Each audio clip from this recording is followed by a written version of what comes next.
National Bank Acts.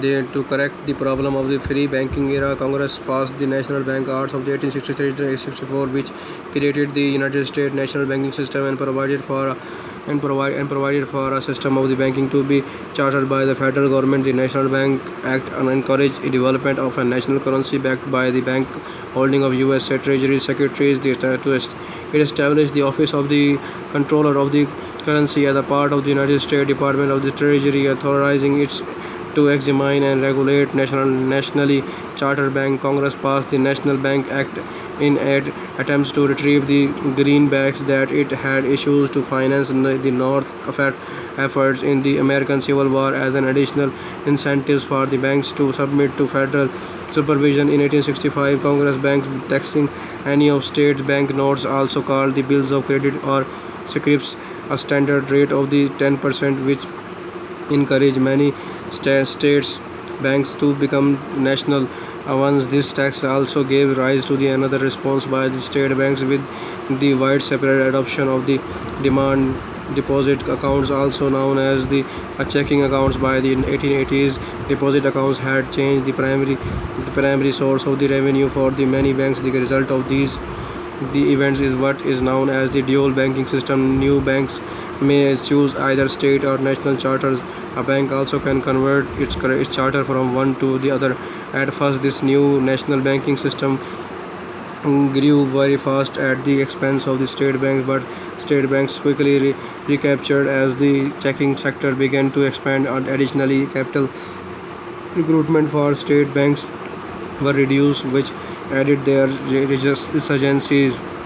Rise of investment banks. Civil War. During the Civil War, banking houses were syndicated to meet the federal government need for the money to fund its war efforts. J. Cooke launched the first mass security selling operation in U.S. history, employing thousands of the salesmen to float what ultimately amounted to $830 million worth of the government bonds to the wide group of the investors. Acting as an agent of the Treasury Department, Cooke then reached out to the general public and personally let a war bond drive that netted approximately $1.5 billion for Treasury.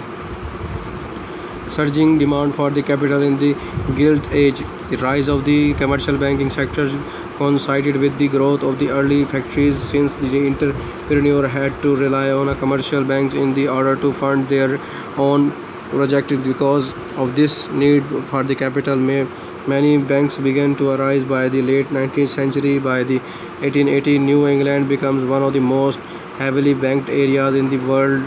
Lance Davis has demonstrated that the process of capital formation in the 19th century was markedly different between the British capital market and the American capital market. British industrialists were readily able to satisfy their need for the capital by tapping a vast source of international capital through British banks such as the Westminster, Lloyds and Barclays. And in contrast, the dramatic growth of the United States created capital requirement that far outstripped the limited capital resources of American banks. And investment banks in the United States emerged to serve the expansion of the railroads, mining companies and heavy industries. Unlike the commercial banks, investment banks were not authorized to issue notes or accept the deposit. Instead, they served as a broker or a intermediators, bringing together investors with a capital and firms that needed that capital.